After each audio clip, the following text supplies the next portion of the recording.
Salam sejahtera. Pada hari ini, kumpulan kami, Janusha, Fatih Elisa dan juga Nur Fakihah akan membentangkan dilema vaksin COVID-19 di mana kami akan membincangkan adakah wajar ataupun tidak wajar seorang individu mengambil vaksin COVID-19.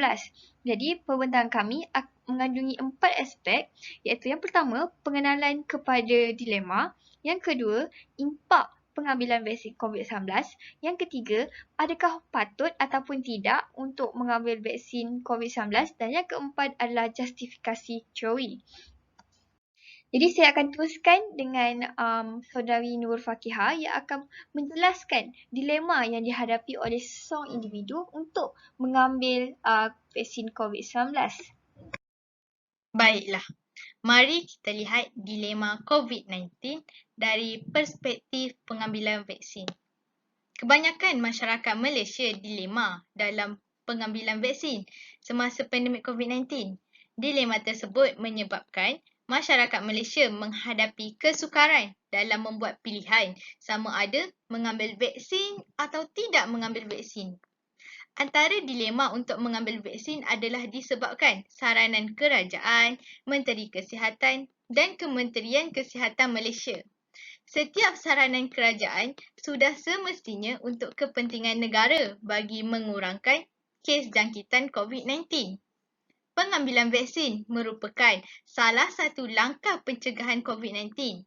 Sekiranya individu mengikut saranan kerajaan, ini dapat membantu mengurangkan kes jangkitan COVID-19 dari sehari ke sehari.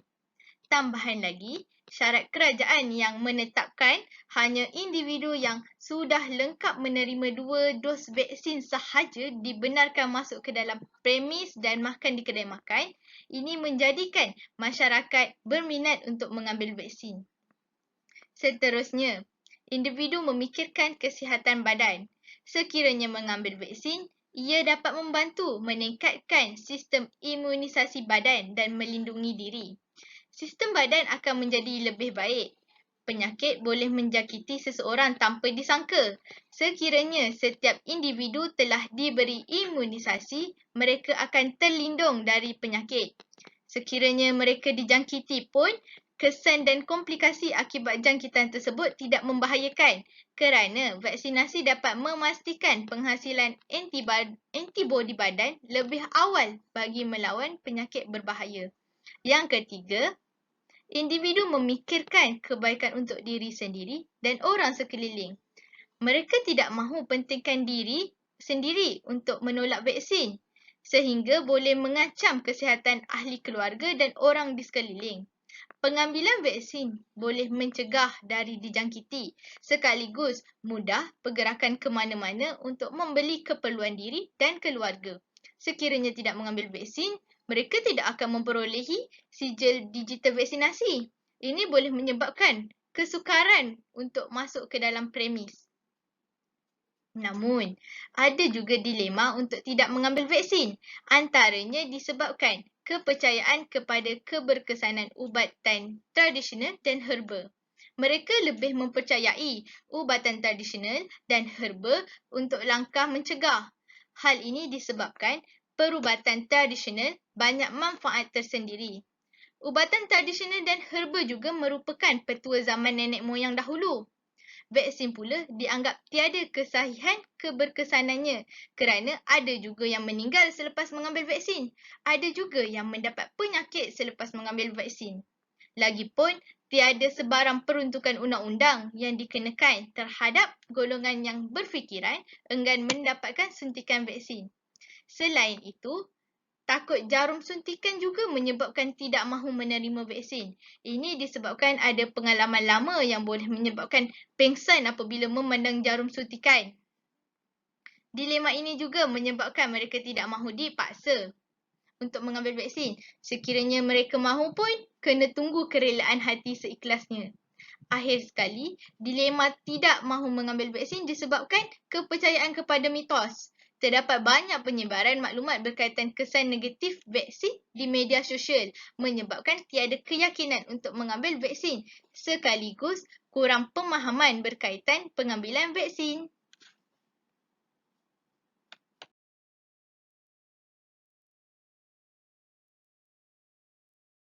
Terima kasih saudari Fakihah. Okey, terdapat juga impak baik dan juga impak buruk daripada vaksinasi COVID-19.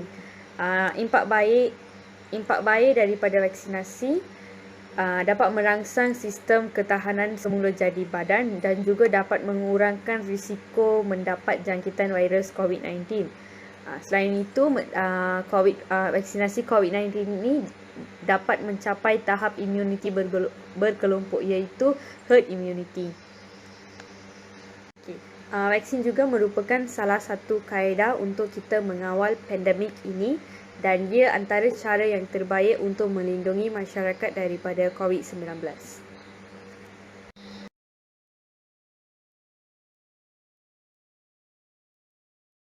Baiklah, terima kasih saudari Danusha.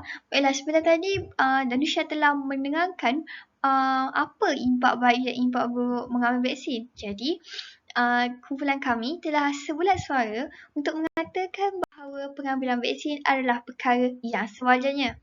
Setiap individu sepatutnya mengambil vaksin dan setiap individu kat Malaysia ni hendaklah ambil vaksin supaya tahap kesihatan individu tersebut berada pada tahap yang bagus. Selain itu juga, kita nak benteng pertahanan kesihatan masyarakat sentiasa kokoh. Jadi, apabila seseorang individu mengambil vaksin, dia mampu meningkatkan tahap ataupun herd immunity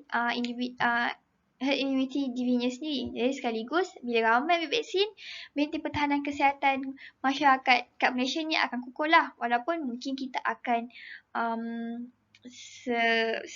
sekurang-kurangnya kita nak lah kan.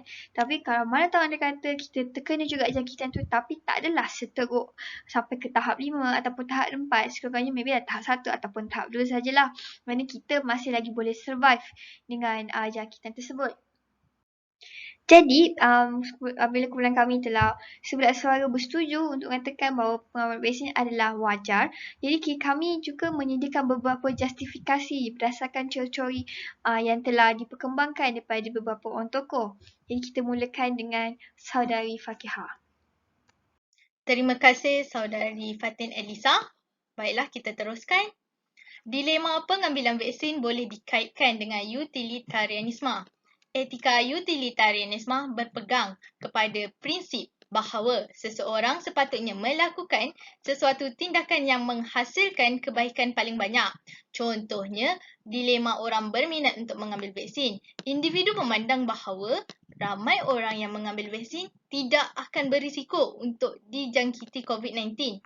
Kebaikan untuk mengambil vaksin lebih banyak jika dibandingkan tidak mengambil vaksin. Individu juga melihat kepada kesan peningkatan sistem imunisasi badan lebih baik bagi orang yang menerima vaksin. Seterusnya, memaksimumkan kebahagiaan dan meminimumkan kesakitan. Contohnya, pengambilan vaksin dapat memberi peluang kepada masyarakat untuk hidup lebih bahagia dan boleh berjalan ke mana-mana, terutama pada masa akan datang.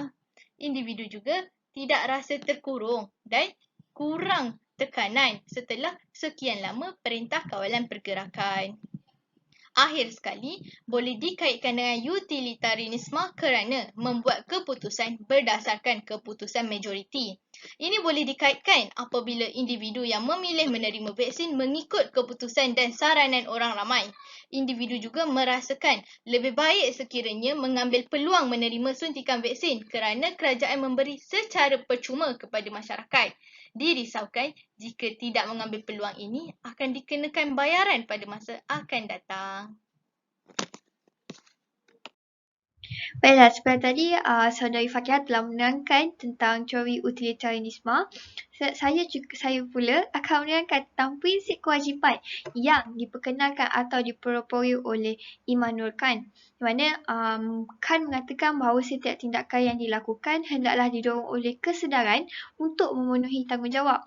Di mana perlakuan yang dilakukan tu hendaklah disertakan dengan goodwill ataupun tekad baik yang tidak dirangsang oleh sebarang akibat atau sebarang akibat perbuatan. Yang kata lain, bila kita ambil vaksin, bukannya sebab kita nak boleh rentas negeri ataupun rentas daerah ataupun boleh dine-in, tapi sebab memang kita nak ambil dari sudut hati kita, memang kita nak ambil ataupun dengan pendek katanya ikhlas nak ambil. Sebab apa? Sebab diri sendiri, bukannya sebab kepentingan ambil vaksin ni. Jadi itulah. Dan itu juga malah selain itu juga ambil vaksin ni bukan sebab untuk rentas sendiri atau rentas daerah, tapi sebab kita sendiri nak menjaga kesihatan diri kita dengan masyarakat sekeliling. Andai kata kan kita tak ambil vaksin dan kita terkena jangkitan tu, risiko untuk menyebarkan tu adalah sangat tinggi berbanding kalau ambil vaksin. Mungkin kita positif tapi orang yang dalam rumah tak positif lah, kira negatif lah. Jadi kat situ kita telah menyelamatkan lah daripada terkena jangkitan ataupun menyebarkan jangkitan. Seterusnya saya serahkan kepada Danusha.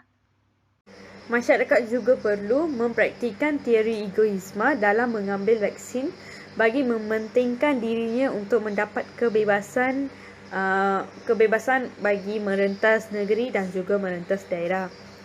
Mereka juga perlu mementingkan kesihatan diri sendiri dengan mengelakkan dirinya daripada COVID-19 dengan mengambil vaksin.